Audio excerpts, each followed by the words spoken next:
Imaginez un peu la scène. On doit fuir une catastrophe climatique vraiment dévastatrice. Ouais, une urgence vitale, quoi. Voilà, c'est ça. Et pour survivre, la seule option, c'est de s'exiler dans l'empire le plus puissant de l'époque. Mais là où ça devient fou, c'est que pour s'intégrer, enfin, façon de parler, on décide d'exercer publiquement le seul métier que cet empire trouve absolument, mais alors totalement répugnant. C'est clair que sur le papier, c'est le genre de stratégie de relations publiques qui semble complètement suicidaire. Complètement. Et pourtant, c'est exactement la tactique de survie à long terme qu'on va décortiquer aujourd'hui dans notre plongée en profondeur. Et c'est un point de départ qui est vraiment saisissant, parce que en fait, ça renverse totalement toutes nos notions modernes sur l'intégration et l'assimilation. Absolument. Alors, pour cette exploration, on a rassemblé un corpus de sources vraiment passionnantes. On a une analyse sociologique, textuelle et profondément théologique du chapitre 46 de la Genèse. C'est un texte super riche, ouais. L'objectif aujourd'hui, pour ceux qui nous écoutent, c'est pas simplement de relire un vieux récit sur une famille qui fuit la famine. La mission, c'est d'examiner ce qui se révèle être un véritable laboratoire de construction nationale. Un laboratoire, c'est exactement le mot. On va voir comment une crise environnementale majeure a été instrumentalisée, on va dire, pour garantir une préservation d'identité qui est juste sans précédent. L'enjeu de ce passage, il est monumental. Historiquement et même textuellement, ce chapitre marque une rupture géographique qui aurait très bien pu être fatale. D'accord. La famille du patriarche Jacob, elle s'apprête à quitter la terre promise, Canaan, pour aller en Égypte. Et pour quiconque lit ce texte, ça ressemble à un échec retentissant. Ouais, on a l'impression que c'est l'effondrement total du projet divin initial, en fait. Exactement. Et la question centrale des chercheurs, c'est justement de comprendre comment cette rupture s'inscrit, au contraire, dans une continuité théologique vraiment millimétrée. Mais avant même de commencer ce voyage logistique colossal, nos sources mettent en lumière un blocage qui est fascinant. C'est un blocage psychologique et spirituel. Ouais, un gros coup de frein. C'est ça. La caravane se met en route avec les troupeaux, les enfants, tout le matériel, et puis boum, elle s'arrête net à la frontière sud, à Beersheba. Du coup, on se demande pourquoi s'arrêter en plein élan comme ça. C'est pas juste un petit arrêt pour donner à boire aux bêtes, hein. C'est une halte cultuelle qui est décisive. Ça transforme un impératif de survie matérielle en un véritable acte liturgique. D'accord, donc c'est très officiel. Voilà. Jacob ne fait pas que se reposer, il offre des sacrifices. Et les textes sources insistent sur un détail hyper précis. Il les offre au Dieu de son père Isaac. Et ce détail, en fait, il change absolument tout. Pour imager la situation, c'est un peu comme arriver à la douane, tu vois, on présente ses papiers, et là on réalise que le passeport, il a une restriction familiale hyper sévère. C'est une super analogie, ouais.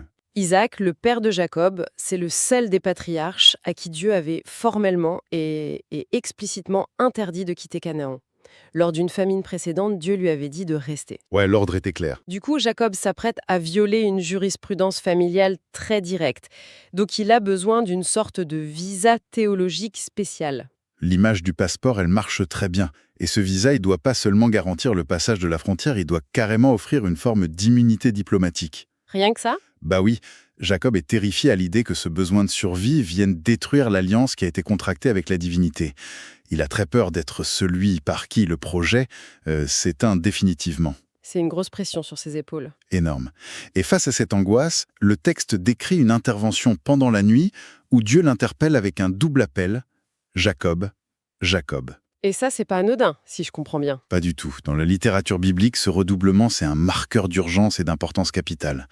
C'est réservé au moment qui réoriente complètement l'histoire. Et la réponse de Jacob, elle est immédiate. Il dit « Me voici », le fameux terme hébreu « shineni », qui montre une disponibilité totale. Voilà, Hineni. Et cette disponibilité, elle est indispensable, parce que Dieu demande à Jacob d'accepter ce que les analystes appellent une katabasis. Attends, katabasis, le mot sonne très technique, voire même un peu mythologique, non? De quoi on parle concrètement là? C'est vrai que c'est un peu technique. En fait, c'est un concept littéraire qui désigne une descente, souvent vers les enfers ou vers l'inconnu, pour aller y chercher une vérité ou accomplir un destin. Ah, je vois, comme dans les épopées antiques. Exactement. Et ici, descendre en Égypte, c'est descendre dans le ventre de la bête, dans la superpuissance dominatrice de l'époque. Et pour sécuriser ça, Dieu va déployer une rhétorique basée sur 4 axes de sécurité bien distincts. Ouais, nos notes détaillent ces 4 axes et le premier, il est très direct, c'est «N'aie pas peur de descendre». Ça, c'est la validation officielle, c'est le tampon sur le visa, quoi. Le feu vert, voilà. Mais le deuxième axe va beaucoup plus loin. Dieu dit «Là-bas, je ferai de toi une grande nation». C'est un changement de perception complet, non? Totalement. L'Égypte n'est plus vue comme un tombeau où leur identité va mourir, mais plutôt comme une matrice. C'est un incubateur sous pression pour permettre une croissance démographique explosive. C'est fascinant de voir l'Égypte comme un incubateur. Mais alors, le troisième axe, c'est de loin le plus subversif pour le contexte du Proche-Orient ancien. La voix divine affirme «Je descendrai moi-même avec toi». C'est ça, et c'est énorme. Franchement, je dois avouer qu'à la première lecture, ce troisième point m'a pas semblé si révolutionnaire que ça. Pour quelqu'un d'aujourd'hui, l'omniprésence divine, c'est un peu un concept acquis, tu vois. Bah oui, c'est logique pour nous. Si on croit en un Dieu, on suppose par défaut qu'il est partout. Alors pourquoi est-ce que c'est si extraordinaire pour Jacob d'entendre ça? En fait, c'est parce que dans l'Antiquité préclassique, la théologie, elle est strictement géographique. Les divinités sont liées à un territoire. Ah, d'accord, chacun son coin. C'est ça. Le dieu du Nil gère le Nil. Les dieux cananéens, eux, ils contrôlent les collines de Canaan. Si tu quittes le territoire d'une divinité, bah tu sors de sa juridiction et donc de sa protection. Ah ouais, donc annoncer «je descendrai avec toi», ça brise complètement ce paradigme. Complètement. C'est l'affirmation d'une présence divine qui est mobile, qui ne s'attache plus à un bout de terre, mais à un peuple. C'est une innovation conceptuelle majeure qui va permettre à leur identité religieuse de survivre à l'exil. Donc le visa est fourni avec une escorte personnelle inconditionnelle. Voilà, une escorte VIP. Et le quatrième axe vient sceller le tout avec la promesse du retour. Je t'en ferai moi-même remonter. La nature transitoire de l'exil, elle est déclarée avant même le premier pas hors des frontières. Ouais, on sait qu'il y a un billet retour. Et pourtant, ce qui donne toute son humanité à ce passage, bah, c'est le petit détail intime qui est ajouté à ces immenses garanties géopolitiques. Oh oui, ce détail, et je suis ravie que tu l'abordes, il m'a profondément marqué dans l'analyse. Au milieu de toutes ces grandes promesses de devenir une supernation, Dieu dit à ce vieil homme qui est très inquiet, c'est Joseph qui te fermera les yeux. C'est très étroit. Le texte glisse soudainement de la macro-histoire au traumatisme individuel. Jacob, il a vécu des décennies avec ce deuil non résolu, hein. Ce fils préféré qu'il croyait dévoré par une bête sauvage. Ouais, c'était une douleur constante. Et cette phrase, elle garantit non seulement qu'il va revoir son fils, mais qu'il va mourir entouré, dans la paix des retrouvailles accomplies.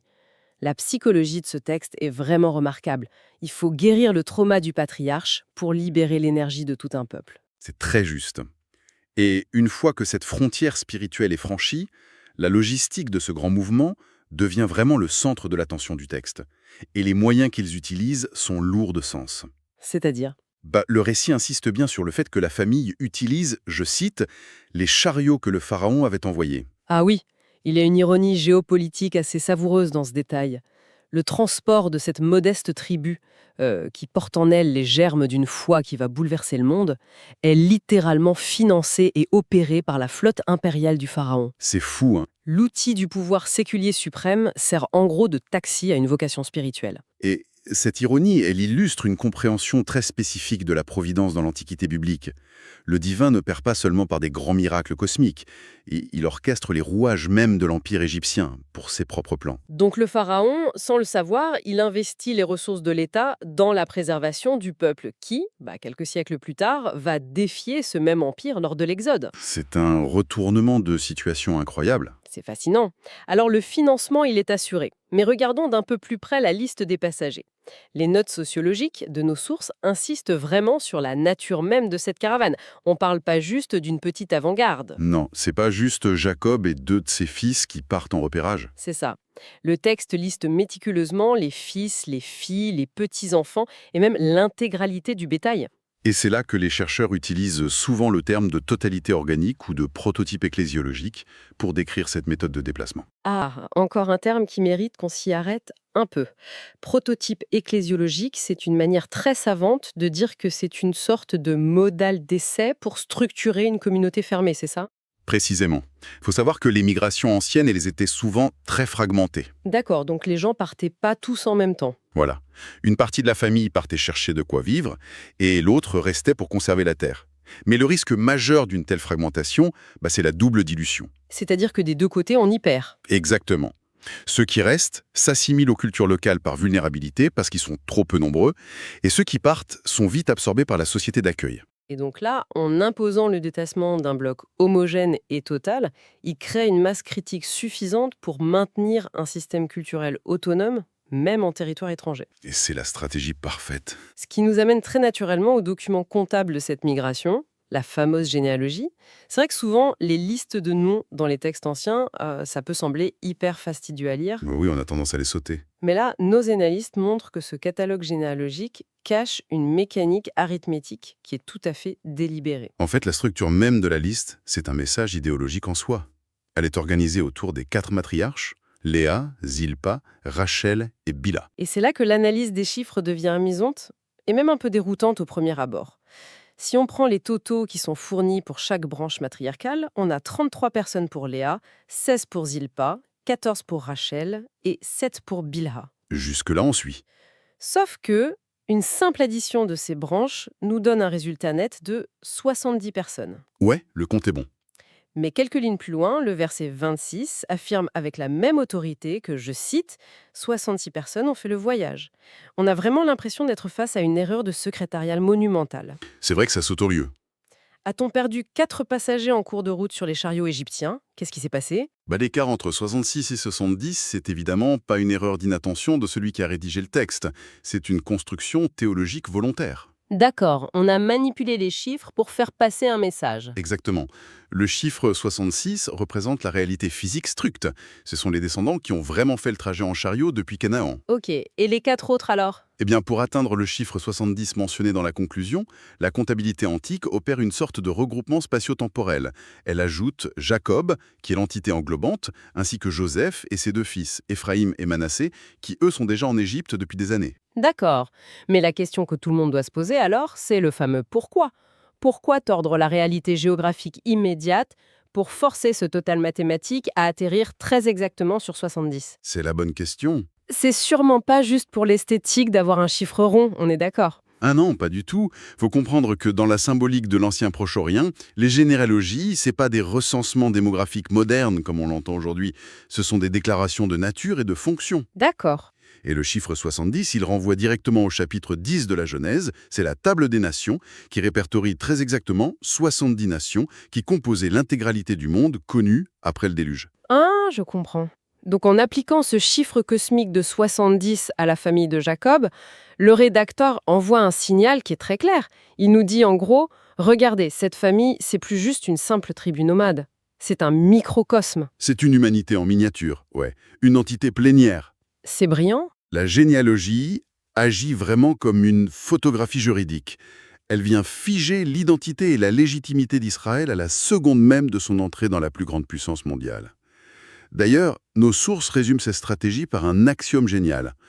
Si Israël entre en Égypte, l'Égypte ne doit pas entrer en Israël. Waouh, cette formule est redoutable. Si Israël entre en Égypte, l'Égypte ne doit pas entrer en Israël. Mais tu vois, définir une identité sur le papier, c'est une chose. La maintenir vivante face à la force d'attraction énorme de la culture égyptienne, c'en est une autre. C'est là que ça se corse. Et c'est justement dans la mise en œuvre pratique de cet isolement qu'on aborde la stratégie la plus contre-intuitive de notre corpus. L'arrivée en Égypte, dans la région de Gozen, c'est un vrai chef-d'œuvre de diplomatie inversée. Ouais. L'organisation, elle commence par l'envoi d'un éclaireur. Jacob, il laisse pas la caravane s'avancer à l'aveugle. Il détache Judas pour aller trouver Joseph et préparer leur installation. Et le choix de Judas et non de l'aîné qui est Ruben, ça valide une transformation psychologique et morale qui s'est opérée juste avant. Faut peut-être rappeler pourquoi ce choix est si crucial pour ceux qui nous écoutent. Oui, tout à fait. Lors de la confrontation dramatique en Égypte un peu plus tôt pour sauver Benjamin, c'est Judas qui prend la parole. Il s'offre littéralement en esclave pour épargner son frère et pour éviter à son père une douleur mortelle. C'est un point de bascule. Par cet acte de sacrifice total, Judas s'extirpe complètement des dynamiques de jalousie qui avaient conduit à la vente de Joseph des années auparavant. Et en assumant cette responsabilité sacrificielle, Judas gagne le droit de devenir le leader opérationnel du groupe. C'est une belle rédemption. Ouais. Sur le plan de la construction narrative, cette décision installe vraiment la suprématie de la tribu de Juda. Ça pose les bases de ce qui deviendra plus tard la lignée royale davidique et même messianique. Judas trace la voie physique vers Gosen, ce qui préfigure la voie spirituelle de la rédemption. Et donc, une fois la jonction faite, on assiste à l'étreinte vraiment poignante entre Jacob et Joseph. Mais Joseph, il a beaucoup changé. C'est devenu un homme d'État impitoyable, un vice-roi d'Égypte qui maîtrise parfaitement les rouages de l'assimilation culturelle. Oh que oui, il connaît le système de l'intérieur. Sauf que, plutôt que de dire à ses frères comment bien se comporter à la cour du pharaon pour obtenir les meilleures faveurs, il leur donne des instructions de communication qui semblent complètement délirantes. Il leur dicte littéralement un discours d'autosabotage social. C'est exactement ça. Il leur dit de revendiquer haut et fort qu'ils sont des éleveurs de moutons depuis des générations. Or, le texte lui-même précise dans un aparté presque cynique que, je cite, tout berger est une abomination pour les Égyptiens. C'est le pire truc à dire. Bah oui, reprenons l'analogie de notre introduction. C'est comme si pour garantir la sécurité de votre famille dans une nouvelle ville, vous choisissiez délibérément de vous présenter comme exerçant la profession la plus méprisée, la plus taboue de cette société. Le fameux panneau de danger. Voilà, vous accrochez volontairement un panneau «danger biologique» sur votre porte. Comment on peut justifier une folie pareille? Ne serait-il pas beaucoup plus sûr et même plus humain de s'assimiler discrètement? En fait, si l'objectif c'était le confort immédiat, oui, l'assimilation serait la voie la plus logique. Mais l'objectif ici, c'est la préservation d'identité à très long terme. D'accord, la vision est différente. Faut savoir que la société égyptienne antique était fortement sédentarisée. Elle était centrée sur l'agriculture autour du Nil et elle vouait une répugnance vraiment profonde aux populations nomades et pastorales. Ah, il les voyait d'un très mauvais œil. Ouais, il est considéré souvent comme impur ou hyper primitif. Et Joseph, il cherche pas du tout à effacer cette différence. Au contraire, il en fait une arme politique. Terre. En se déclarant bergers, les frères s'assurent que les Égyptiens ne voudront jamais, au grand jamais, se mélanger à eux. C'est l'essence même de la stratégie de l'abomination. Le dégoût de la culture dominante devient un pare-feu qui est infranchissable. C'est brillant quand on y pense. Parce qu'ils sont jugés abominables, le pharaon les assigne à résidence en Gosen. C'est une région périphérique qui est très riche en pâturage, mais qui est culturellement très isolée des grands centres métropolitains et du clergé idolâtre égyptien. Donc l'hostilité de l'Empire se retourne complètement pour devenir le bouclier protecteur de la nation qui est en gestation. Exactement. S'ils avaient caché leur profession, s'ils avaient essayé d'imiter l'élite égyptienne, ils auraient été invités au banquet, leurs enfants se seraient mariés avec la noblesse locale, et en 3 générations, l'héritage d'Abraham aurait été dissous dans le sable. Il n'en resterait plus rien. Leur survie dépendait impérativement de leur capacité à rester inassimilables. Et en connectant tous ces éléments, le chapitre 46 s'illumine d'un coup. Il marque vraiment la fin de l'ère des pérégrinations individuelles des patriarches et le début de l'ère nationale. C'est un tournant majeur. L'exil, c'est plus un accident de l'histoire, c'est l'incubateur nécessaire. La famine, qui représentait au départ l'anéantissement par la nature, elle a forcé cette famille à entrer dans le seul environnement clos où elle pouvait se multiplier tout en restant à l'abri de l'assimilation canalienne. C'est un retournement total de la définition d'une crise, en fait.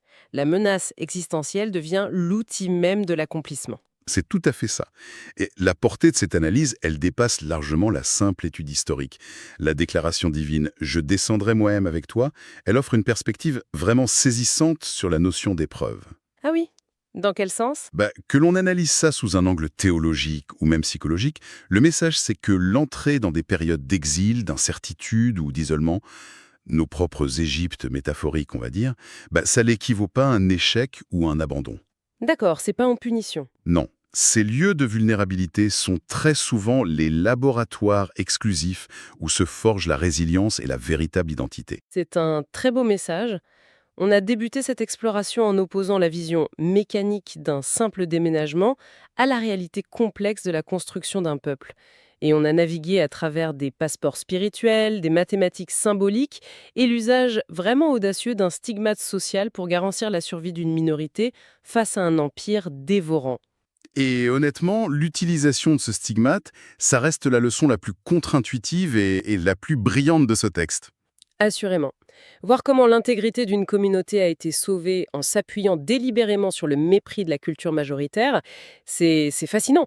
Et ça invite à une réflexion qui résonne étrangement avec notre époque d'ailleurs. Ouais, on peut facilement faire le lien. Ceux qui s'intéressent aux dynamiques sociales actuelles pourraient se poser une question assez troublante en refermant ces sources.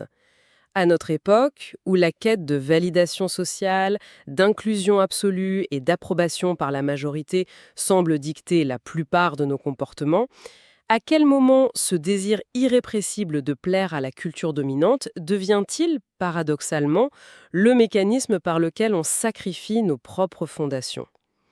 C'est une réflexion qui, bien au-delà de l'Antiquité, continue d'interroger la solidité de nos convictions modernes.